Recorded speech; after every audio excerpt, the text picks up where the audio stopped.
A man once said that a mercenary who does not die is third-rate. That was how things worked. The reason mercenaries were paid so well was not because of skill alone, but because they were willing to die for their masters without hesitation. Jake had heard that logic countless times, and the longer he lived, the more he realized just how true it was. Every single day, he listened to endless bullshit from employers, complaints, threats, unreasonable demands, and hollow promises, but there was nothing he could really do about it. That was simply the life of a mercenary. In the end, nobles were all the same. When they were desperate, they would promise land, swear loyalty, and make grand speeches, acting as if they would even grant titles if only their problem could be solved. Yet the moment their situation improved, they would change their tune as if on cue, spouting all kinds of creative crap and pretending none of it had ever been said. Jake voiced that thought aloud without holding back, his words dripping with scorn. Then, turning toward the man standing opposite him, he remarked that what he had just heard truly took the cake. It might have been the biggest piece of dog shit he had ever heard in his life. Surely, he must have misheard. The man facing him stood calmly, unmoved by the insult. He was the commander-in-chief. Jake called him that outright, and the commander confirmed that there had been no misunderstanding. Jake had heard correctly. He had just been ordered to die. Jake laughed. He asked whether the commander had forgotten who he was. The answer came immediately. No, he had not forgotten. Jake was the captain of the Fang mercenaries. Hearing his own name spoken so casually made Jake laugh even harder. For the commander to say something like that while fully aware of who he was, he never would have imagined the man had such a refined sense of humor. Otherwise, he would never have ordered a piece of trash mercenary to go fight and die with the supposed honor of a noble knight. The commander paused, thinking, and then admitted that perhaps he had gone too far. He apologized, saying that if he had given the wrong idea, that was his mistake. What he truly meant was that he wished to entrust Jake with a final mission. He explained that their repeated defeats had all but sealed their fate. Now, the blades of the rebels were pressed directly against the throat of the Crawford family, guardians of this land for generations. There was nowhere left to run. Realizing that had made him ramble, Jake responded that he understood completely. Given the situation, it looked like it was finally time for him to bail. If a man with the greatest talent in the empire could be cornered like this, then that alone said everything there was to say. It was a shame, too. The commander was actually a fairly decent noble, all things considered. Still, a final mission in the middle of this chaos, Jake could see right through it. The man must be trying to get him to secure a retreat path. He supposed he could count that as one last chore before collecting his final pay. The commander nodded and said the mission itself was simple. The rebels would launch an all-out offensive tomorrow. Jake was to stand with him and hold them back, even if only for a short while, until his lord could escape safely. Whether it was possible or not was irrelevant. All Jake needed to do was hold out until he died.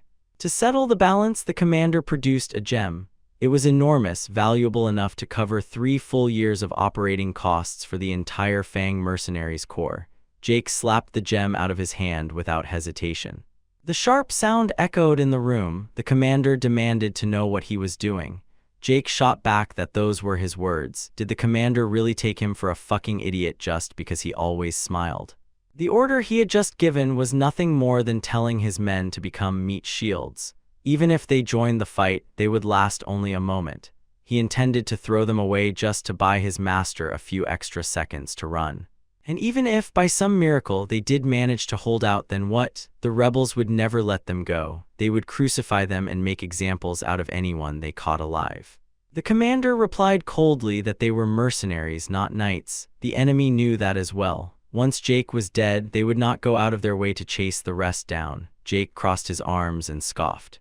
That was how things usually went in this line of work, but both of them knew the truth just as well as the other. To those rebels, the Fang mercenaries were sworn enemies, targets they wanted to tear limb from limb.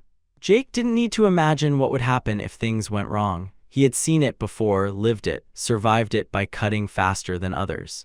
The rebels would not distinguish between knights and mercenaries when hatred was involved. To them, the Fang mercenaries were not hired blades but sworn enemies. They would not be satisfied until every last one of them was torn apart. That certainty dragged an old memory to the surface. Once when their base had been attacked, the enemy had advanced cautiously, scanning the surroundings. One of their scouts had spotted a soldier leaning weakly against a tree, coughing violently, his armor stained and broken. Thinking him a survivor, their commander ordered his men to check it out. The moment the man approached, a blade flashed upward and opened his throat. Blood sprayed before he even understood what had happened. Shouts erupted as the enemy soldiers recoiled in horror. For a split second, they thought it was betrayal from within their own ranks. Then realization hit. It was a trap, one laid carefully by the Fang mercenaries. Their commander, choking on blood, cursed them with his dying breath. He accused them of having no honor, of disguising themselves as dead soldiers. Jake had listened calmly, then stepped forward and cut off the man's head in a single swing. As it rolled across the dirt, he had acknowledged the truth without shame. They had no honor. They were not knights. They were mercenaries. That was how Jake had survived. He brought his thoughts back to the present and looked straight at the commander before him. He reminded him that he had cut down countless enemy commanders over the years. That was the only reason he had lived this long. And because of that, those rebel bastards were now desperate to tear the Fang mercenaries apart before they even reached their lord. Then realization dawned. Jake narrowed his eyes. The commander must have already taken all of that into account. That was why he intended to use them. He wanted the Fang mercenaries to draw the enemy's attention, to act as bait. The commander did not deny it. He simply said that he hoped Jake would carry out his mission. If he refused, then there would be no other choice. He would cut Jake down himself and assume command of the Fang mercenaries. As the commander's hand moved toward his sword, Jake reacted instantly, leaping backward and widening the distance between them. He let out a bitter laugh. He had thought this man was a little different from the other nobles. Turns out he was the biggest piece of shit of them all. The commander said he was sincerely sorry. Jake told him not to be. In fact, this worked out perfectly. Taking the head of a bastard like him and offering it to the rebels waiting outside would not leave a bad taste in his mouth at all. The commander frowned and asked if Jake planned to offer up his head to the rebels and beg for their lives. Jake admitted that he would love nothing more than to do exactly that, but he had already made preparations to keep them trapped here. In that case, as their captain, he had no choice. He would do everything within his power until the very end. He stated it plainly. Even those rebel bastards should be satisfied with 2 commander-level heads. That should be enough to let the rest of his men go free. The commander stared at him, stunned, and asked if he was truly offering his own head just to save his subordinates. Jake answered without hesitation. Of course he was. He had dragged them into this mess on his own selfish whim. He had promised them that they could achieve their dreams even if they started from the gutter. They trusted him enough to follow him here. Responsibility rested on his shoulders. At the end of the day, he was their captain, and that role mattered more to him than anything else. For the first time, the commander looked genuinely baffled. Then he began to laugh. This, he said, was what it meant to be a true leader. It was a shame. Instead of Crawford, he wished he had been Jake's lord from the very beginning. Jake was done talking. He lunged forward without another word, his killing intent fully unleashed. The commander let out a sharp shout, taken by surprise, and barely had time to ready himself. As their blades met, the commander told Jake never to forgive him. Jake answered honestly. He had known this would happen. What he hadn't expected was the sheer difference in strength between them. The gap was massive. Talon was fucking absurd. Still, it was fine. He had already ordered his men to run if he wasn't back on time, knowing that he could die in peace. He had always been prepared to go out like this. As his strength failed and his consciousness began to sink, one final thought crossed his mind. If he had been given the same opportunities as the commander, just how high could he truly have climbed?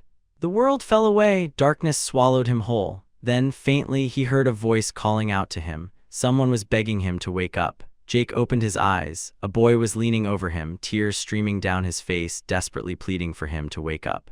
Jake asked who he was. Instead of answering, the boy raised his hand and slapped him hard across the face, shouting that he wanted him to wake up so badly. Jake grabbed his cheek in shock. He could feel it. He had really been hit.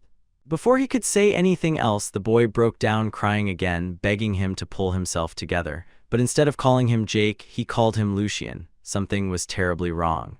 Jake lay there, staring up at the unfamiliar ceiling, while the boy continued crying over him. Something about the situation felt deeply wrong, and the unease only grew the longer he tried to process it.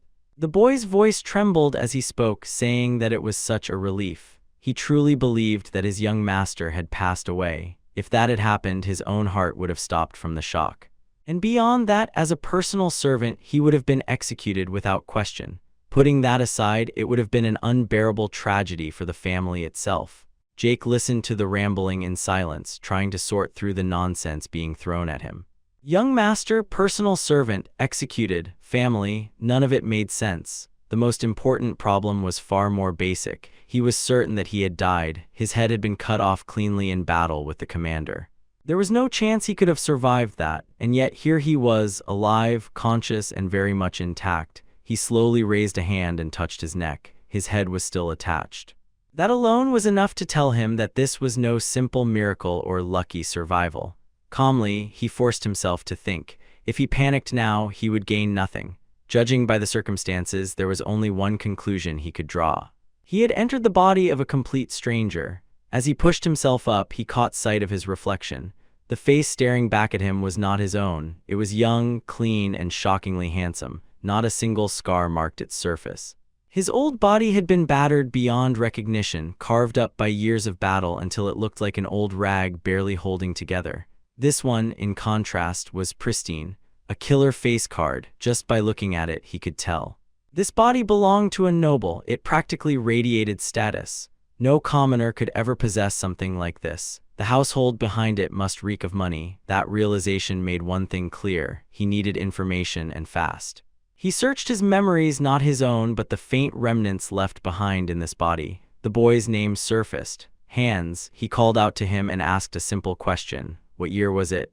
Hans blinked, clearly confused, and replied that his young master must still be groggy due to malignant energy. It was the imperial year 846. Jake froze. That date hit him like a hammer. It was 15 years before the day he had died. That meant only one thing. He hadn't just survived. He had returned to the past. How this had happened was a mystery, but he didn't dwell on it. If he reacted with shock to every strange thing from now on, there would be no end to it. First, he needed to focus on what had to be done. He turned his attention back to Hans and asked him coldly if he had a death wish. Hans flinched, confused by the sudden shift in tone. Jake demanded to know how a mere servant dared to touch his master's body without permission. Had the laws of this place changed while he was unconscious? Hans immediately bowed deeply, apologizing over and over. He admitted that he had been flustered earlier and committed a grave rudeness. Then, in a formal tone, he introduced his master properly. His noble name was Lucien Valdec. He was the third son of the great House Valdec. Jake's eyes widened. Valdec? If it was that Valdec, then he knew exactly who they were. House Valdec was one of the Empire's pillars, a historic and prestigious clan that had supported the Empire throughout its long history.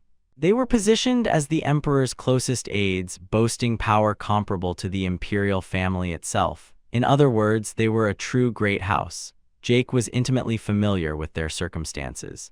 15 years ago, he had worked in the Valdec territory as a guard for several years. When he died and opened his eyes again, he had briefly thought he had returned to that time. But now, reality hit him square in the face. He was the third son of the Valdec family. He let out a hollow laugh. It was absurd. Throughout his entire life, he had been forced to endure every humiliation imaginable simply because his status had been so damn low. And now, only now, fate had handed him the perfect opportunity. His final thought before death resurfaced in his mind. He had wondered how high he could have climbed if he had been given the same opportunities as others. Now, it was as if fate itself wanted the answer too. If that was the wish it sought, then he would give it the perfect show. He stood, opened the door, and stepped forward, resolving to live as Lucien Valdec from that moment onward. Since he would be living under that name, he would use it properly. Looking around, he remarked that it truly was a grand duchy. He had traveled countless places in his life as a mercenary, but in terms of sheer splendor, this place surpassed them all. It was something he would have to get used to quickly. As he walked through the halls, he noticed something strange. The servants kept stealing glances at him, their expressions oddly cautious. He asked Hans if it was just his imagination. Hans replied that it was only natural. Lucien had entered seclusion and had not met a single person other than himself for over a year and 2 months. Jake sighed internally. What kind of nonsense was that? He wondered what the original Lucien had been thinking, locking himself away like that. The mindset of nobles was hard to understand. Still, something didn't add up. This was House Valdek, a place of firm principles and conviction. The giant who protected it, Grand Duke Sigmund, resided here. There was no way such a man would simply stand by and watch his own son rot away in a corner of his room. Either Lucien had been such a problem child that he was practically abandoned, or there were special circumstances that made Sigmund turn a blind eye. Until he understood what those circumstances truly were, he would avoid meeting his father as much as possible. Just as Lucien was forming that resolution, a calm, measured voice stopped him. A butler bowed politely and reported that it was true, he was awake. Seeing his face after an entire year filled him with joy. He then asked whether there was any discomfort in Lucien's movements. The moment Lucien heard that voice, recognition struck him. The Valdek family had this man as well. Edwin, the head butler. Lucien remembered him clearly. Edwin had entered the mansion as a hostage from a hostile family during his childhood, yet his outstanding ability had been recognized, and he had eventually taken charge of all family affairs. In practice, he was Grand Duke Sigmund's right hand. Of all people, Edwin was the one Lucien most wanted to avoid. There was no way a man like him wouldn't notice the sudden behavioral shift of someone who had come from the lowest rungs of society, even if he hadn't seen him for over a year. In that case, there was only one option. He would imitate the most noble-like person he knew. Lucien straightened his posture and responded with controlled politeness, thanking Edwin for his concern. He said that thanks to him, his condition had improved greatly. Taking this opportunity, he had decided to come out and inspect the family affairs he had neglected while studying indoors. Meeting the head butler right away meant luck was on his side, so he wondered if there had been any mishaps within the family. Edwin observed him closely before replying that the family was well, as always. Still, it was a relief that Lucien himself remained unchanged. Lucien laughed lightly and replied that with Edwin guarding the household, there was no way anything could have gone wrong. He added that he had worried for nothing and feeling tired from being out so long would return to rest. Just as he was about to leave, Edwin stopped him. He asked Lucien to wait a moment and urged him to delay his return. Right now, he was being summoned. Lucien immediately realized how bad that sounded. Before he could ask anything further, time moved on and he found himself standing before his father, Grand Duke Sigmund Valdek. Sigmund looked at him and said he would ask him one more time. His voice was calm, but there was something heavy beneath it. He asked Lucien why he was still alive. Lucien stared at him for a moment, taken aback, then asked what he meant by that. Sigmund said that he had intended to overlook many things. Lucien had used his mother's death as an excuse, forgotten his duties, and acted like a spoiled child. Even that, Sigmund had been willing to tolerate. But Lucien had crossed the line. Locking himself away for over a year was one thing, treating his own life lightly was another. Attempting to harm himself was unforgivable. Lucien's mind raced. What the hell was he talking about? Then realization dawned. That must have been why Hans had been making such a fuss earlier. Lucien tried to explain that there had been a misunderstanding, but Sigmund cut him off. For the last time, he demanded that Lucien spill out the thoughts he had kept hidden in that narrow mind of his. Sigmund said there had only been one purpose behind all of this from the beginning. Using his weak body and his own hands, Lucien had forced sleeping pills into his mouth to create a commotion. Sigmund wanted to know why. Lucien felt a chill run through him. He finally understood. Memories surfaced not from this body but from his own past. 15 years ago, when he had worked as a guard here, he remembered the third son of House Valdek dying. There had been a funeral. At the time, he hadn't given it much thought. Sigmund had 4 sons, all born of different mothers.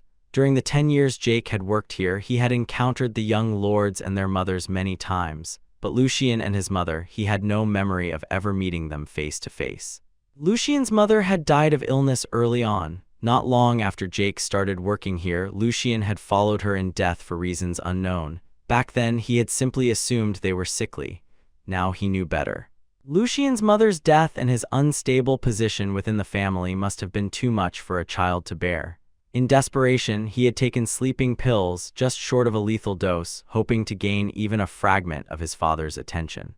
But during the long seclusion that followed, his weakened body failed him. Unable to withstand the drugs, he died quietly in that room. That was the moment Lucien Valdek truly died, and Jake took his place. Lucien understood now why Sigmund's anger ran so deep. To a father who hadn't seen his son in over a year, such behavior demanded answers. Whether Sigmund was sentimental or not, he was still the father of this body, and his thoughts must have been in turmoil. But Lucian didn't have the luxury of sympathy. This was a final ultimatum. He could hear it, the sound of cracks forming in the golden future he had barely obtained. One wrong word here, and it would all shatter. At best, he would be exiled to a remote monastery as a priest, cut off from the secular world forever. At worst, he would be sent to the harsh northern territories, condemned to a lifetime of cold, snowfields, and beasts. A completely shitty life. He refused to accept that. This was a life he had earned after getting his head cut off. It was precious. The future ahead of him was grand, and he would not allow someone else's family issues to destroy it. Taking a steady breath, Lucian began to speak. Lucian lowered his head and spoke carefully, aware that every word carried weight. He began by acknowledging his foolishness. By disgracing the family name and causing his father such concern, he admitted that there was nothing he could say in his defense. The fault was entirely his. There was no room for excuses, and he would accept whatever punishment was handed down to him. Sigmund replied that such words would not change what had already happened. Lucian raised his head then and continued. Precisely because it could not be changed, he said, it should now be possible for his father to rejoice freely. The words came out calmly, but they carried an unexpected sharpness. For the first time, Sigmund looked genuinely surprised. Lucian acknowledged that what had happened was already in the past. Trying to salvage it would be meaningless. Instead, he would live diligently for the future that lay ahead. And not as the Grand Duke, but as a father, Sigmund should offer a single word of encouragement to a child who had erred and now repented before his parent. A parent, bound by the laws of heaven, should embrace such a child. That, Lucian said, was the proper duty between father and son. The room fell silent. Edwin, standing to the side, could not hide his surprise. He murmured that he had felt Lucian's atmosphere change, but hearing words like these from him made it difficult to believe this was the same Lucian who had always cowered before authority. An awkward stillness stretched on until Sigmund finally spoke again. He demanded to know how Lucian dared to raise his voice in front of him and lecture him on the duties of a parent. Then, unexpectedly, Sigmund smiled. He said he had lived long enough to see everything. Lucian bowed deeply, smiling as well. Inside, relief washed over him. That shit had actually worked. Instead of running away and tiptoeing like a rat walking on eggshells, ramming straight into the problem had been the answer. Sigmund valued the spirit of a son who knew how to fight back. That was what he wanted to see. Sigmund remarked that Lucian seemed to have grown quite brazen after coming back from the dead. Since he had spoken of diligence himself, Sigmund asked him what he intended to do from now on. Lucian answered without hesitation. First, he would fix his broken body. After that, remembering the overwhelming gap in swordsmanship that had led to his death at the commander's hands, he intended to learn the sword properly. Sigmund looked genuinely surprised. Lucian added that his body came first. If he ate and slept diligently, it would likely work out somehow. Sigmund stared at him as if he could not quite believe what he was hearing, but in the end, he decided to accept it. He said Lucian had a way with words, but whether this was bluff or sincerity would become clear with time. He then turned to Edwin and told him to give Lucian that again. Lucian had no idea what that meant. Edwin responded that he would process it immediately so it would be available without delay. Lucian remained confused but said nothing. Later, outside Lucian's estate, carriages arrived one after another, unloading chests directly into his living quarters. When Lucian opened one of them, he found nothing but gold. He stared at it for a long moment, then let out a low laugh. This was what it meant to be a high noble. The allowance was enormous, and this was only for a single month. For the first time, he felt that this new life might actually be worth something. With these resources, he could completely overhaul this weak body. He could even recreate elixirs he remembered from the future. Sometime later, Sigmund stood alone in the garden. Edwin joined him and noted that this was a place the late Grand Duchess had cherished deeply during her life. Sigmund had not visited it in a long time, so Edwin surmised that Lucian's change must have drawn him here. Even though Lucian had fallen out of favor for a time, he was still the child of the Grand Duchess Sigmund had loved so dearly. There was no way he would let him go so easily. Sigmund spoke quietly, saying that Lucian had once been truly pathetic. He had always rolled his eyes around as if frightened, whining like a wild dog if Sigmund raised his voice even slightly. For a long time, Sigmund had believed that the only resemblance Lucian shared with his mother was her appearance. But today, for the first time, that thought wavered. Lucian had looked him straight in the eyes and stated his opinion. Edwin confirmed that he had seen it as well. Lucian's demeanor had been confident, yet thoughtful. He had a tender heart and likely hesitated more than the other young masters, but that was only natural. After all, Sigmund's blood flowed through him. Sigmund replied that it remained to be seen. The tasks ahead of Lucian were not things that could be resolved with mere words. Edwin then reported a problem. Support funds that had previously been stopped for Lucian had been resumed, but it had been confirmed that some of them were leaking outside. Upon investigation, it appeared the second young master, Jord, was involved. Furthermore, he had dismissed the head maid assisting Lucian and replaced her with one of his own associates, making his intent to keep Lucian in check obvious. Sigmund said Jord was a capable child, but his vessel was narrow. He understood Jord's resentment toward the third son due to issues with his maternal family, but he had not expected such persistence. When Edwin asked if countermeasures were necessary, Sigmund shook his head. He did not intend to intervene. Edwin protested that it would be too harsh on someone who had only just begun to take his first steps again. Sigmund replied that such petty tricks would not have worked at all if Lucian had managed his surroundings properly.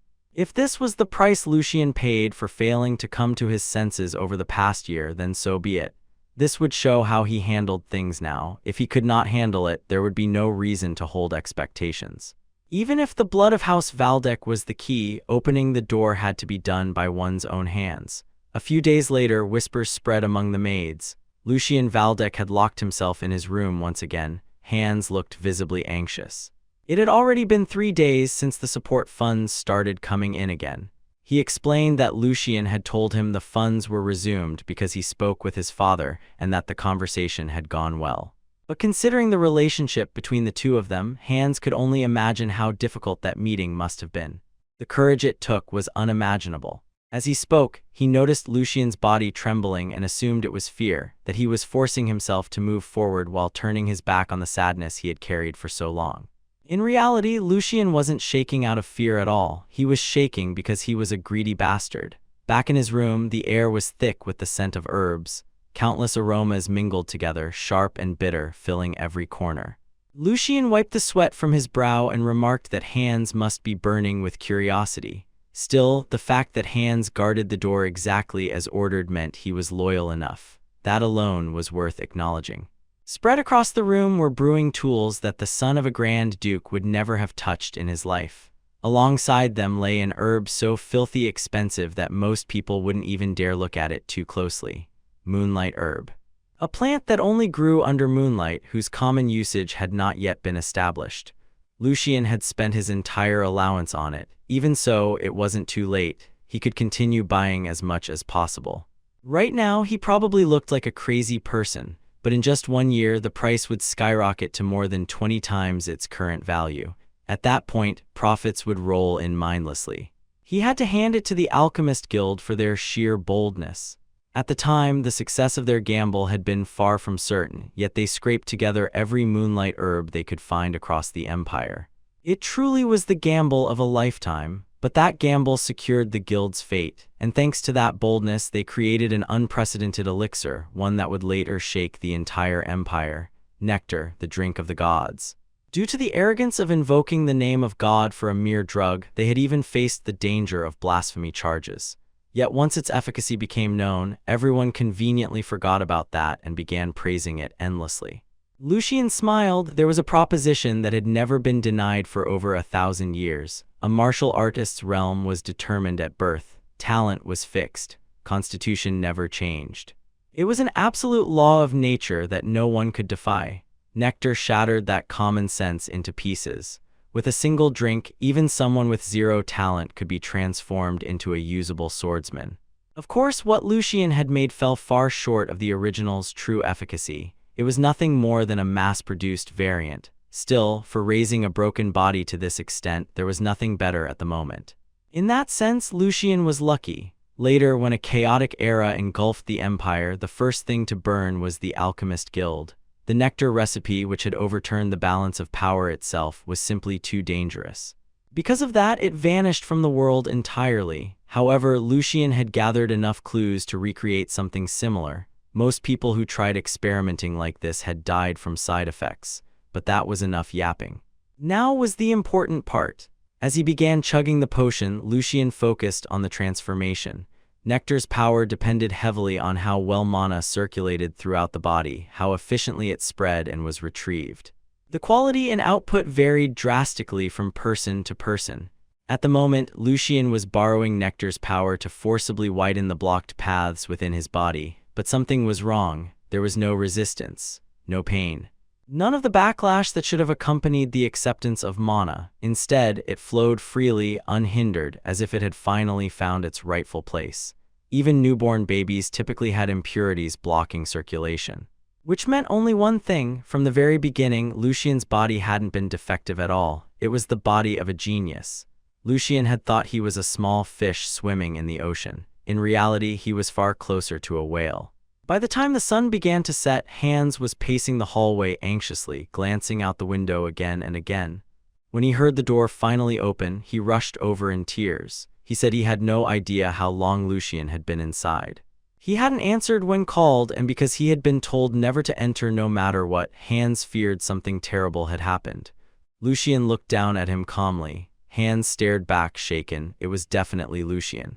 And yet, it didn't feel like him at the same time. Lucian sighed. Of course, Hans noticed. He had been watching him closer than anyone else. Physically, there were no major changes yet. His body still needed time and proper nutrition. But internally, everything was changing at an unbelievable speed. His innate constitution made it possible. Now Lucian was certain. His potential was on the same level as the legends who would later change the world. If he played his cards right, he could surpass even his mercenary era prime within a single year. He told Hans that he owed this opportunity to him. Hans asked what he meant. Lucian replied that rewards and punishments must always be clear. He would only say this once. Hans needed to scrape together everything he owned, even sell his underwear if he had to, and go all in. Lucian guaranteed him a smooth ride to the top. They would reach the skies together. Hans cringed. Lucian laughed, saying he was jealous. Back in his day, they didn't have nobles like this. Hans could only wonder what the hell was wrong with him. A week later, Lucian found himself walking through the forest within the estate. His steps were light, almost carefree, and he even found himself whistling. The air felt refreshing. He hadn't expected life to become this easy. Meals were served like clockwork. His room was cleaned without him lifting a finger. His bedding was prepared for him every night. Things that would have once felt absurd now came naturally. Hans, who used to starve as part of his daily routine, no longer felt hunger at all. Thanks to that, Lucian was able to focus fully on his recovery. And with his body stabilizing, he could finally address the one thing that had been weighing on his mind. Jake. At this point in time, Jake existed as a guard who once served the Valdek family. Lucian had quietly confirmed with the captains that no one matching that description had ever replied to duty reports. The shift Jake used to work had already been filled by a complete stranger. That was for the best. There was no benefit in meeting him. It would only become a distraction. And more than that, Lucian didn't even have the confidence to face his past self. He would probably die of embarrassment before managing to say a single word. Hans noticed Lucian slowing down and called out to him. When Lucian turned, Hans asked hesitantly if he was really planning to go in there. Lucian followed his gaze. The training grounds. Hans reminded him that he wouldn't even set foot near that place before. He had hated it. Lucian asked if that was really true. Hans nodded immediately. Ever since the second young master had given him a hard time during training, Lucian had sworn never to return. Judging by Hans's reaction, Lucian could already piece together what had happened. Swordsmanship was a required skill for the children of a Grand Duke. Under the guise of training, it must have been the perfect opportunity for the second young master to instill fear into a young Lucian. A flawless method to ensure he would never enter the training hall again. Lucian told Hans not to worry. That was all in the past. Hans didn't believe him at first, but Lucian told him simply to trust his words and follow his lead. Together, they stepped into the training hall. Inside, several people were chatting casually. One of them asked in disbelief if it was really true that the third young master had come here on his own 2 feet. Another confirmed it, saying that he was currently looking around the hall with his personal servant. Someone muttered that there was no way he could have forgotten what happened that day. Still, this might be for the best. He decided he should report it immediately, making sure the second young master would have him cooked nicely by the time he arrived. Lucien, meanwhile, took in his surroundings with open amazement. He had high hopes, but the reality blew them away. The sheer number of weapons alone meant he would never have to worry about breakage. The massive space allowed even the most intense movements without restriction. To think a single individual owned a facility like this, it was insane. If he had a place like this back when he was leading his mercenary group, maybe more of his men would have survived. A man with a mustache from earlier muttered that he hadn't been mistaken after all. The third young master really had come. He vividly remembered how Lucien had run last time during his lesson with Yurid, like a lamb being chased by a wolf. That had to be why he still seemed terrified of this place. Dragging a servant into the sacred hall of warriors only proved he was still out of his mind. The man stepped forward and introduced himself as Atrick, offering his humble greetings.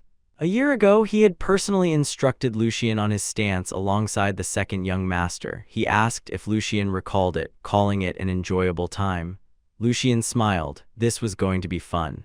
He had found his first punching bag. Lucien reflected briefly on what a knight truly was, an incarnation of honor and loyalty, usually born of noble blood. From a young age, they were taught both martial arts and etiquette. Only after proving themselves on the battlefield or through missions would they receive the title of knight from their liege. In the end, though, they were little more than hunting dogs wearing expensive collars. That was why they were obligated to show courtesy to the liege who provided them with wealth and honor, and to his bloodline as well. Yet here stood a knight with an arrogant attitude that bordered on insolence. Lucien's low standing in the family likely played a role, but the biggest factor was obvious. This man was relying on his backer to act out. If it were up to Lucien, he would have started by reforging the man's mind through brutal training, strapping him to a wheel and throwing knives until fear was carved out of him. But his father would never allow that. Knights were core military assets. Punishing them without formal procedure would only create friction. It wasn't time yet. Lucien spoke calmly, saying that avoiding the training hall because of past incidents was foolish. He intended to stop by often from now on. He wanted to learn sword forms, and since a year had passed, he would need to catch up. Atrick laughed. He asked if Lucien was really talking about sword forms. Joking was one thing, but it was far too late for that now. Lucien asked what he meant. Atrick explained smugly. Anyone past the age of 15 was finished. Sword forms were secret techniques passed down from their ancestors, evolving the physical body through enlightenment. But all of that required open mana paths. Since mana paths supposedly began closing at 16, learning sword forms now would be meaningless, nothing more than empty movements, a hollow dance. In fact, it would suit Lucien perfectly. He could become the Empire's #1 dancer, or perhaps take up gardening. Everyone had a role that suited them best. Atrick smiled to himself. Lucien was unable to say a word back. In truth, the claim about mana paths closing at 16 was complete nonsense, something that could be disproven with minimal research. But it didn't matter. The objective had already been achieved. A fool crushed by ignorance, unable to respond, was no better than a worm. And yet, Lucien did not move. Lucien tilted his head slightly, as if something about the explanation didn't sit right with him. After a brief pause, he said that for some reason, what Atrick was saying felt different from what he knew. From his understanding, the path of mana didn't close at 16. It closed closer to the age of 25. If that was the case, then there shouldn't be any issue with learning sword forms now. The training hall fell quiet. Atrick frowned and asked if Lucien was certain about those words. Lucien nodded calmly and added that perhaps he himself was mistaken. In that case, did his brother share the same view? Atrick answered without hesitation that of course he did. It was obvious common sense. Lucien's expression shifted. Then this truly ended it. Since Atrick had invoked his brother's authority, there was no reason to argue further. If the second young master truly believed something so blatantly incorrect, then the situation was far more serious than Lucien had thought. It meant the family itself was in danger. Lucien grabbed Hans by the head and turned him slightly, asking if he thought the same.